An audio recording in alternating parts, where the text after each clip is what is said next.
Tristan's Mozz says, "What's up?" Okay. Background material up here. Keep stuff. Computer is just acting up. Have you updated recently? The Windows? No, I think it's just I it's an older computer, and I use the touchpad instead of a mouse, so I think there's stuff like that. Okay. No, it's just often good to keep it updated with Windows because that can often solve a lot of issues. Yeah. Well, I mean, I do, and it's the company computer, so it's got its own updating schedule. Gotcha. I just push the buttons. All right. Do you want to do Hail to the King after this, or just this? Let's just do this one. That's fine. That is absolutely fine. Let's close this. All these windows opening up for no reason. Okay, we'll close that. And put that there. Okay.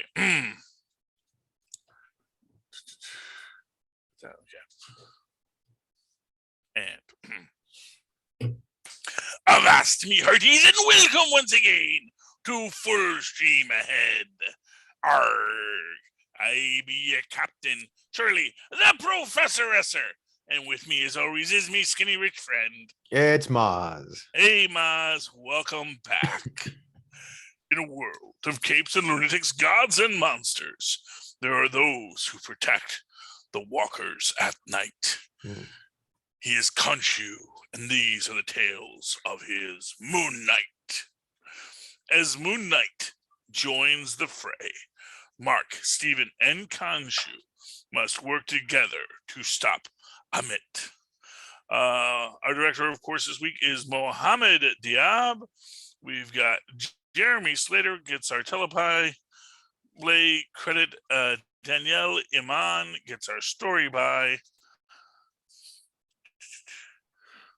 Let's see here. Jeremy Slater, of course, gets created for television by. Characters go to Don Perlin and Doug Minuk. We got Doug Minuk is listed as creator.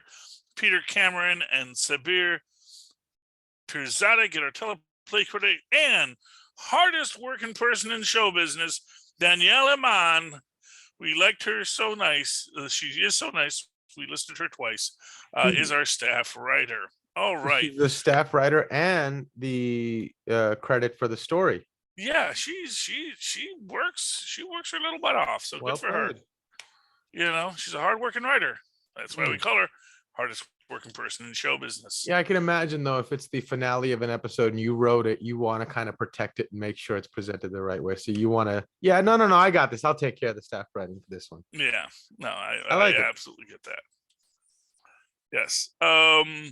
So this episode, so let's see here. So we open it up with basically looting the body. We pull Steve out of the water. Get the Amit statue out, and there's a part of me that wonders, like, if they would have crushed it there, what would have happened to Amit?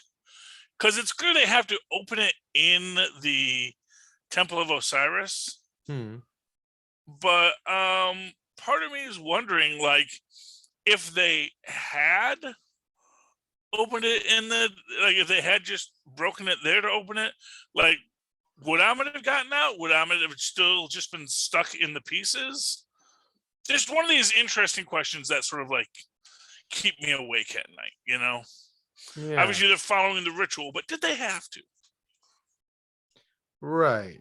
If you destroy the USB port of your computer, you can't get the data out, Well, see, that's one way to look at it. Like, if they don't take it to the Temple of Isis, it's just a hunk of clay, and it's not going to release the spirit. But when you put it into the USB port of the what do we call it, the overvoid, of the So if you were to Temple of destroy Isis. the artifact, would the power to raise Amit just be transported into something else? That's the question. Would it go to something else? Would it stay in the pieces? Would you then have to bring those broken pieces there? And then once the pieces are in, then they'll be released? It's an interesting question. It's a It just logical seems question. too easy to just turn it into dust. Yeah. Well, I mean, that's the thing. And I guess there's the argument that for whatever reason they didn't, Well, they did say they actually kept it because they felt, we can't just destroy Amit. We may need Amit at some point in the future. So all we can do is trap it or keep it trapped. Yeah, that it's safer just to trap it and to sort of forget where we put her, because even though maybe we fear what she would do if she was released, we don't know the threats that we're going to face. We don't know if we're going to have to face a Celestial or a Thanos or something like that in the near future. Or they could have made it so that the artifact had some sort of magical protection, that it just was indestructible. I think that would be it too. Tie a lot more neat bows. Yeah, that solves it too. That, like if you accidentally dropped it, it doesn't just shatter. Right. One of those unbreakable artifacts. That's smarter. Yeah. That's more thought out. I agree, Mozz. That's good. We see Layla in here. She is hiding amongst our murderous lot. Although you gotta admire comic book rules. I put on the scarf, and there was a guy with a scarf earlier. I think that's still them. I don't know. We're all in baggy clothes. I guess it's the same person. I don't know. But it's very interesting, and of course we get the scene with the police as they're leaving. They're being stopped. Part of me wonders, like, if one of the other if like Osiris's avatar sent the cops there, because they probably figured something was wrong, and so they knew to cut them off. But of course, Amit's out.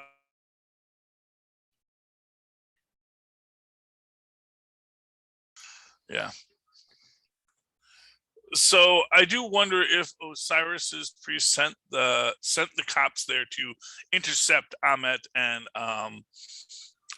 what's his name? Harrow. Because obviously they do know something's up, they do know something's wrong. Yeah. So they probably did send something to sort of their behind the scenes manipulation to send the cops there. Unfortunately, they were basically sending the cops to their death, because we see that the Judgment Cane now has an axe, which is interesting because now it's not just for weighing. Now it is judge and executioner. Right. It's for weighing and warring. Well, yes. Yeah, and it's I mean, it always is. It always killed, to be fair. Right. But it's like now the ceremony's gone. Now it's like now everyone's getting judged at once. Yeah. And I think that is and it's almost like difference. The spirit of a crusade, right? It's a holy war you're fighting all of a sudden. I mean, laws are there, but you have to fight for the lawlessness, for the lawfulness of your laws. Right. And within this we have Layla being communicated by Tauret, who is possessing the recently vacated corpses of the cops. And I just love every actor in this. Yeah. And their ability to do Tauret's character. Mannerisms. Yeah. Yes. It's funny because it's not, you think that's easy, but it's not. And you just become this other person that is very much not you. Especially, the the cops. Yeah. And it's like, listen, Mark sent me, and it's just very delightful. Yeah. and ridiculous, which I think is half of that's what makes, I think, these things work, is they're going to say, yes, we know it's ridiculous. Doesn't mean it's not real, you know? And that's the thing. It's like, and it's sort of how, like, it didn't seem that ridiculous to me. Well, I guess what it is, so here's what I'll say. So, and I was having a conversation about this recently with, just about, old cartoons and new cartoons, and specifically older Looney Tunes, in the black and white ones. Oh, wow. And this guy didn't really like them as much. And I said, well, what's interesting is that the old Looney Tunes used to be a lot of pop culture references, like real pop culture reference, as much as like Family Guy. You don't think about it in that way, but old Looney Tunes they were always referencing whatever was in the zeitgeist at the time to get a cheap laugh, much like Family Guy does.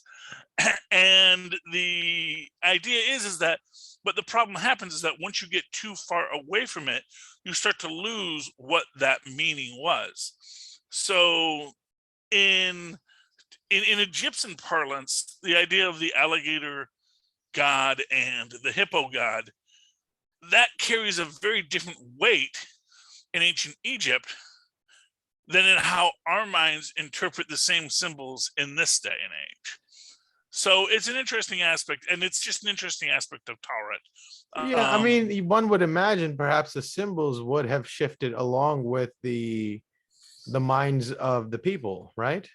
Well, yeah, but I guess in that structure, then you don't have the communication of how they're Tauret, and especially in the context that we're seeing them, because we're seeing them in the context of Mark and Steven's minds, and in the context of Layla's mind, of these people who are baked in. So quite frankly, if you weren't as committed to that philosophy and that mythology, I mean, they sort of even say it, that, that isn't exactly what you'll see. Right. But it's what Mark and it's what Layla in many ways expected to see. Right. And truly, I don't think we ever see what Layla sees. Because I don't think she ever sees Tauret as the hippo. We see Tauret. She only hears Tauret, right? Yeah, she only hears Tauret. Yeah, exactly. So I think that's another aspect of it where. Right. And I also saw people were saying online that when Amit and Khonshu were fighting, that the citizens of Egypt didn't see anything because they weren't meant to see it. No, but what they see is destruction. Yeah, they see the destruction. But they don't see a giant alligator and a giant, and a giant bird skull guy fighting. And what you think about is what they see is a giant sandstorm. It's something that there's these winds come up and it's blowing buses over, sand is happening, buildings are falling down, like that kind of real cosmic destruction, that happens in all over the world. Like you have earthquakes in California, you have earthquakes in Egypt, you have great sandstorms in Egypt, you have wildfires in California. Like these things happen. These are a very central part of living your life, and that is in many ways how legends of gods get created, because suddenly there is this massive destruction that you can't see. And so it is only natural to say there must be some being that I can't see, but that has this power to cause this destruction. It's interesting that we get the one good guard, the one good police officer in this, I find. Because it's one of these questions where you have to ask, if he truly is a good man, would he go along with this? Right. How did he end up in the company of so many bad men? Yeah, well, that's the thing. But that I guess that is maybe the deeper moral that we sort of get in this, is that as our story progresses, we see that Tauret maybe is not so worried about who balances. They're worried about who will serve Tauret in the way that she demands. Because this is an interest, because that is a scene we get in this when Haro is meeting Tawret, and basically Haro is like, I just want to live and serve you.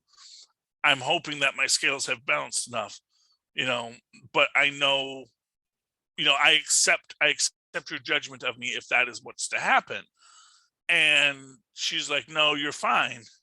She's like, well, here, all of these members, all of their scales balance perfectly. Anyone will be a perfect avatar for you. And she's like, no, I want you. I don't care that your scales don't balance. Or rather, moreover, that I want you because your scales don't balance. Because I tried with a balanced scaled avatar and it did not serve me quite as well as I thought it would. Well, so let's try this. Because at the end of the day, the question is do Amet's scales balance? And that's the thing. Amet can judge everyone in the universe, but at a certain point, if your scales do balance, are you going to just say, yes, I can go along with this? And I think even to Haro's point, I think when Haro gets chosen, I think he starts to question. I mean, maybe he does, maybe he doesn't, but I think he also starts to question the validity of the philosophy. The validity of it, yeah. So moving into this, we have Stephen and Mark, who have sort of gotten their scales to balance, and then Mark is like, no, I have to go back for him. I have to go back for my brother. I'm not going to leave him in the sand. And he goes back, saves his other person. And it's actually really, I liked it. It was very beautiful. It was. And it's also him saying, I don't want to lose that piece of me. Right. And that is, I mean, I really liked how they handled it. They had him do the whole thing. I love the fact that when Steven comes out of it, he doesn't remember what Mark's told him. But the doors to Osiris open and they get out. And they go to their body. And fortunately, by this time, Layla has released the Khonshu statue, and I find it interesting that they come to, and they're in control now, and they're going to negotiate with Khonshu. And I like how they kind of just very easily slide between, because, well, if you think about it, they do not want to be taken advantage of again. Right. They do not want Khonshu bossing them around or telling them what to do. And in the end, he's like, fine. After this, we're done. We're good. Yeah, but I mean, that just, to me, the most interesting part of this whole episode was how gullible humans can be, right? You paint them a nice little story and they'll just go along with it. Everybody's lying to them, but like, as long as you tell me you're not lying, you're fine. Like, like when she says to Tawret, oh yeah, I'll only be a temporary avatar. She's like, sure, temporary. Yeah, you're a human. You're going to die one day. So from now till then, it's temporary. I will have another avatar. The temporary word does not relate to your servitude. It relates to my experience of your servitude. My experience of your servitude will be limited by your mortality. Your servitude to me will be, in your eyes, pretty final.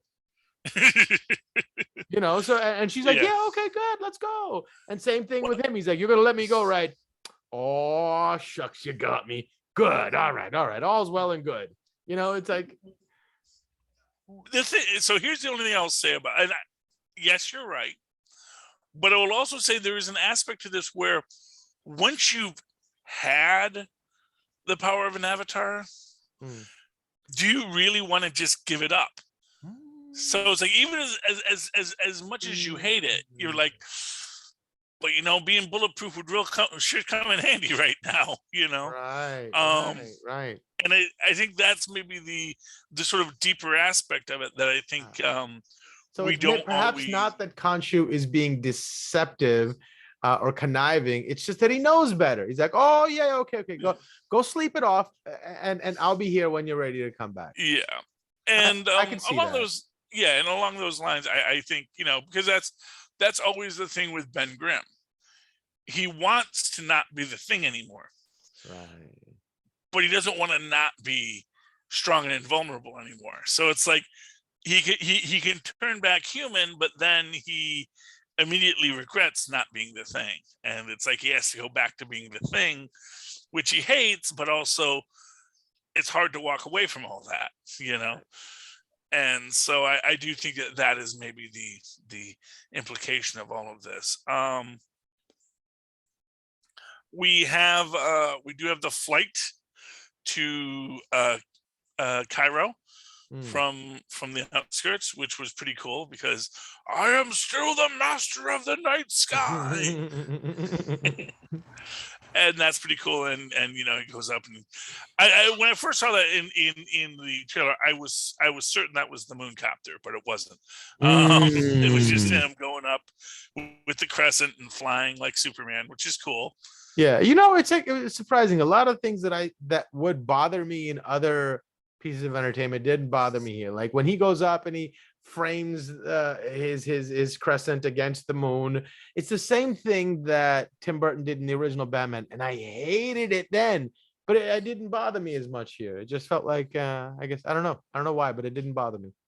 Well, because I think it was less stylized, and this is, I think, where it pulls it off. It's like it is always presented as that world outside your window. Like when you go into Tim Burton's universe, it is Tim Burton's universe. Right. And so everything is, in one way or another, meticulously placed. Whereas this universe kind of just looks like they just shot on any set. Right. But then they will have things that are completely out of left field. But because it's framed within this other normalized world, you don't think much of it. Because like, oh, that's just the way he went up, because that's what happened.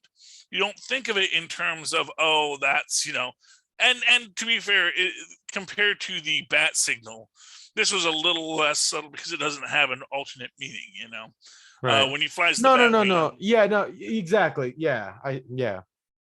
I just meant like not the bat signal, but there's a scene in the original Batman.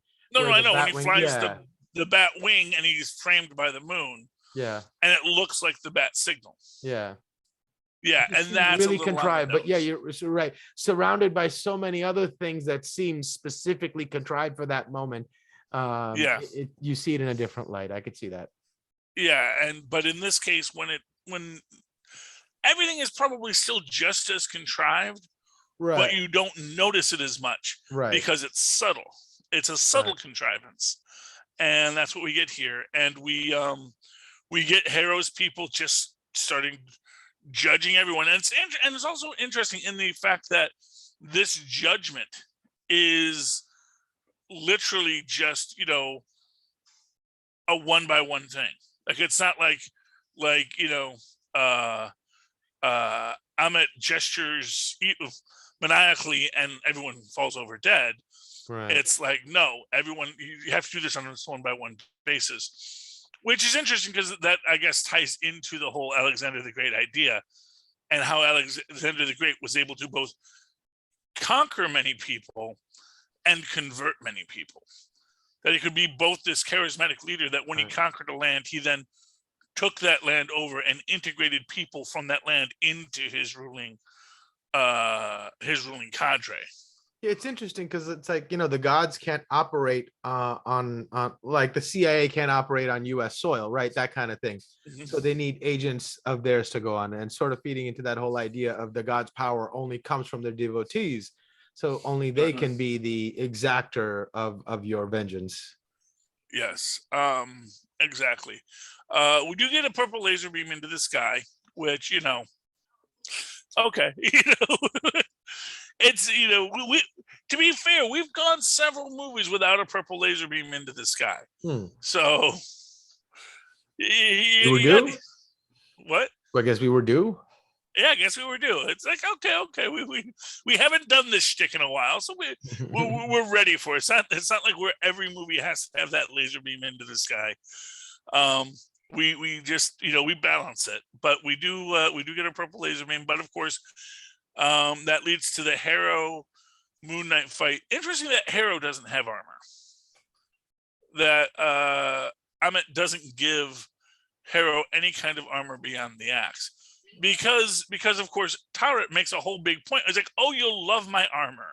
And we do get to see that armor in the Scarlet Scarab armor, which is cool, and I guess the name's growing on me.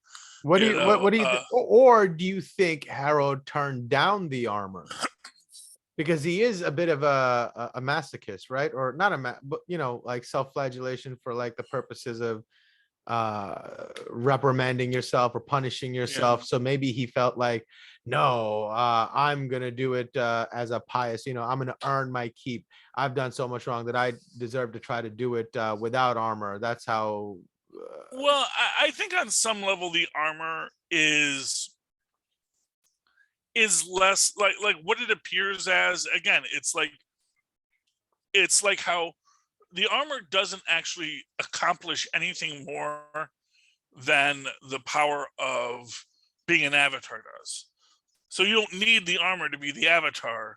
It's just nice when you have, it's just that it makes you feel better, and it projects out to other people that you are this now special being. And I think for Harrow, it's like, I don't need to project anything. Right. And maybe he had those he had those powers anyway, but it didn't need to be shown. Yeah, exactly. So I think that's maybe what we're getting there. And we get a good knockdown drag out with Harrow, his cult, versus Scarlet Scarab and Moon Knight. And it is interesting because we get another one of those blackout scenes where in the middle of the fight, Moon Knight just blacks out, and then he comes to and everything is just decimated. Yeah, that's my one disappointment, that we never got to see the other side of these blackouts. Yeah. Well, and I think that's sort of, it's a running gag, and I think like next season we'll get to see what happened in those. I hope so, because if it just becomes a running gag that we never get to see it, that's not very cool. Yeah. Well, because I think in this case it's meant to be this running gag because it's from the perspective of the other guy. It's like, right. What did you do? And then the next time it happened, it was like, what did you do? What do you mean, what did I do? I didn't do that. And this time it's like, that wasn't you, was it? No. And that's how they built up with their rule of three, so that when we get the big reveal at the end, we get what the reveal is. And speaking of armor, we'll discuss armor in that one too, because there is an armor of Khonshu for the third altar, and it's a freaking limousine. Oh, interesting.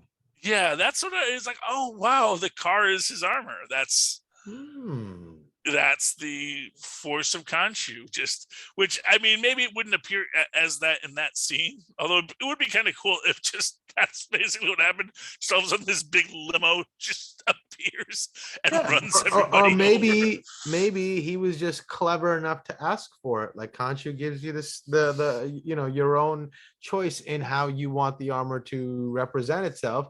And because Stephen and assumably Mark was also very much into Egyptian mythology and Egyptian history, that's what he thought of immediately without thinking too hard. Now, this guy, on the other hand, thought about it for a second. He said, wait a second. Does it have to be an article of clothing, or can I make it something else? He's like, yeah, you know what? Since he's a taxi driver, the car I always wanted, right? I always had the yellow cab, but I always wished I was a limo driver. I wish I had a stretch. So maybe, man. I mean, that's the idea. And to me, that would be both terrifying and hilarious. That when he blacks out. Suddenly, it's just this car barreling down the street, running everyone over. Right. Oh, interesting. Yeah, like an indestructible tank, and it's just like doing all kinds of crazy things you can't do in a limo, like driving up walls and smashing through things. You're saying, Conchu, you didn't tell me I could have a Batmobile. Yeah, well, that's the idea. That's you know. It works for me, man. That's my theory on it. But they have incapacitated Harrow at the end of this. They take him back and Howat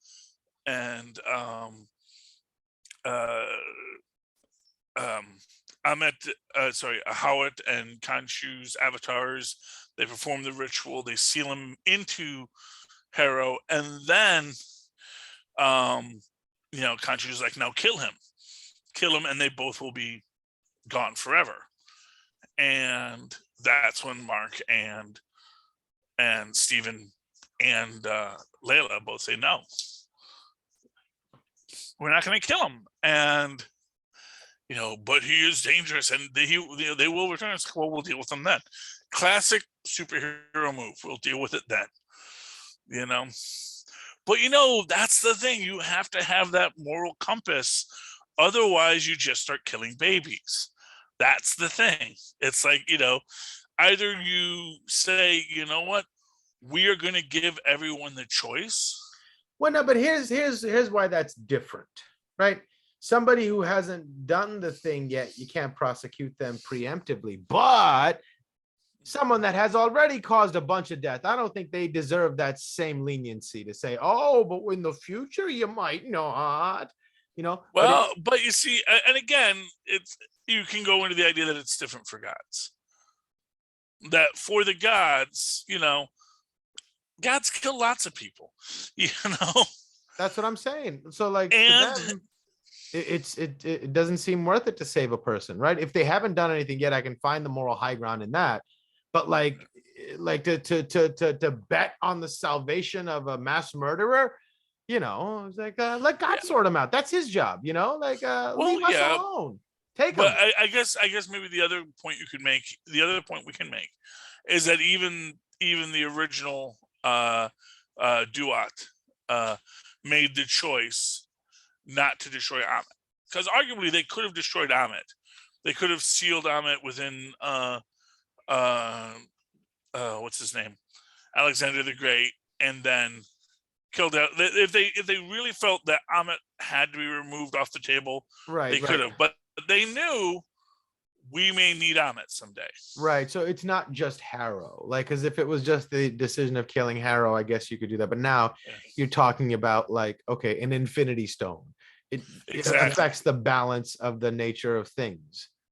Arguably, yeah. So that's it. Yeah, for all the good it does, because obviously we then wake up in we have, after Mark gets freed, he goes back into the dream world, confronts his Harrow, and then breaks free, and then he's back in his bed. Again, he's chained to his bed, which again is one of these weird things where it's like there's this time jump, there's this time skip, but no one's asking any questions. There's now two fish in the tank. Yeah, I mean, they both were pretty agreeable to ignoring that rattling coffin and never talk about it, Yeah, but that's the thing. And to be fair, that's what altars do. The altars are there to not face what we all know, which we see at the end, which by the way, I do love the fact that apparently Oscar Isaac is speaking Spanish to the nurses and all of that. He's an Hispanic cab driver. What are you going to do? And he picks up Harrow, brings him back in, and I love Harrow in the back of the cab with Khonshu, who is wearing the Mr. Knight suit. Just to show that Khonshu, he can pick up some new threads here and there. And basically it's like I wanted either of them. Let me introduce you to my friend Jake Lockley. and we get the little 3 shots from the pistol, and that's all she wrote. It was a good series. I really feel that. I'm really excited to see what they do with Moon Knight 2. Yeah, because we are going to get a Moon Knight 2. I really think we're going to get a lot more of that. I think Marvel isn't letting any of their little cash cows go anywhere. No, and then this proved interesting enough to continue telling the story. Oh yeah. Well, here's why I think maybe they do need Amit, because he's been assigned, or she's been assigned as the bad guy, right? You need the bad guy to be the bad guy, because if there's no bad guy, it's pretty soon after that one of the good guys becomes a bad guy, right? So it's like if you look at the first season of The Walking Dead, right? There was the battle between good and evil, Rick versus Shane. And Shane was the bad guy, Rick was the good guy. And Rick was good at being the good guy because there was a bad guy there to reflect off of. The minute they killed Shane, there was no counterbalance, and Rick didn't know what to do with himself, and he turned crazier and crazier and crazier until eventually you didn't know if he was good or bad. So you need that counterbalancing force there. So if they get rid of Amit, what happens? Eventually that energy needs to manifest and someone else is going to be corrupted. So maybe that's why they need it there. Yeah. Although I guess now Amit's gone, so we have to see what happens. Is it though, next. Or? Well, clearly Jake killed Harrow, and they said if you kill Harrow, well, Amit is bound to him. Right. That would kill him. And of course, the idea in that also is that, that the reason why Harrow's in the psych ward there is because when you have a god inside your head, it drives you crazy. So what if, yeah, right. So what if, just like when Mark got shot, just same way, it said pop, pop, pop, right? He fell into the water and came back. So who knows if Harrow's really dead? Maybe he's in his own little mental ward and he's seeing Mark or Jake as his therapist. That'd be fun to see.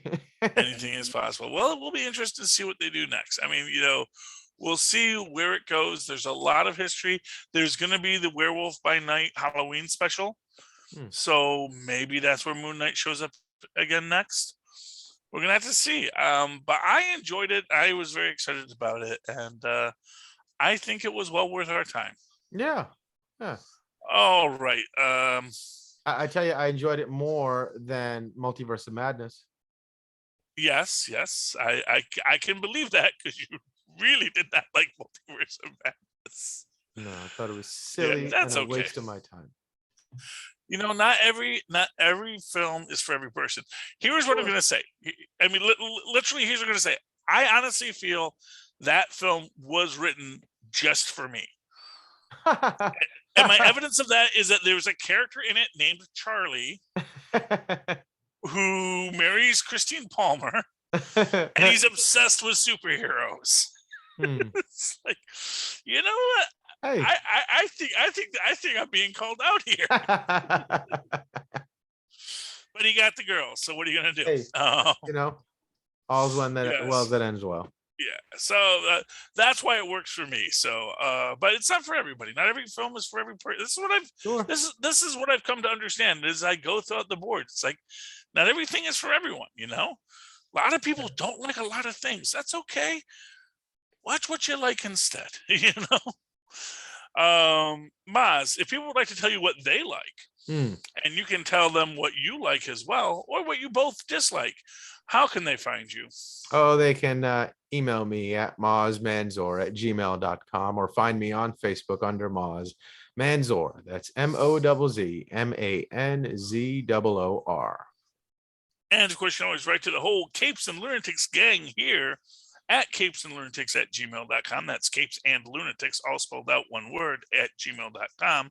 Or you can call us and leave us a voicemail, as the great Mozz Manzor did recently for his review of Multiverse of Madness. Scroll down in the to see that at 614-382-2737. That's 614-38-CAPES. And of course, you can always go over to Linktree. That's linktr.ee/CapesandLunatics, and see all of our merch, like delightful aluminum mugs which you can't even see because it's falling into my background. T-shirts and our Patreon, where you can give us money to get secret content like topless movie reviews and the worst superhero movie of all time brackets.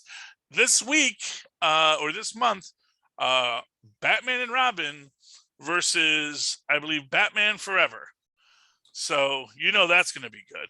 Are we going to throw a Multiverse of Madness into the mix in there somewhere? It kind of came out after the deadline. And how convenient. I'm going to be honest with you, Mozz. Look. I don't think it was the worst, but I think it deserves to be up there. I think it deserves to at least be. Here's what I'll say. We really wanted this to be, quantifiably worse films, like ones where we can all agree. And, like I said, there's some of these where, there's some that you can be a fan of, like Superman 3. I'm a huge fan of Superman 3. Superman 4. Lilith is a huge fan of Superman 4. These films can be in there. They can be in that fight. But, at the same time, you have to say, is it as universal? And, we don't know yet how Multiverse of Madness is going to age. So, but maybe by next year, if we do this all again, they may make the cut. So, all right, friends, if you'd like to write to me in that old-fashioned email way, make your argument for why Multiverse of Madness is, in fact, the worst movie of all time, or why you liked it too. Write to me at superconnectivityblog@gmail.com. That's superconnectivityblog, all one word, @gmail.com. And follow me on the Twitter as I live tweet things, but sadly, no longer Naomi. It had its final episode and it is done. And like an old fat Brutus being knocked down by a little girl, it is ended. But follow me on Twitter as I live tweet other things at Charlie Esser. That's CharlieEsser. Look for the 2 E's in the middle for quality. Bing. Thank you, Mozz. All right, me hearties, you have come across the sea of sand to the final episode of Moon Knight. Tune in next week when we'll once again sail full stream ahead. Arr. All right. So next week, I'm sure Phil will just put up one of our shorts. Right on. Until we get around to reviewing Obi-Wan. More sand. Oh, yeah. All right. Yeah, hey. Obi-Wan is at the end of this month. I think the 27th is when it drops. Nice. So for the next 2 weeks, we can either do some more fillers if you want to do some evergreens, like we can do Boys Diabolical, or we can do Hail to the King. But if you don't want it, if you want to take a little vacation, we have some stuff stored up. So we have a little break time.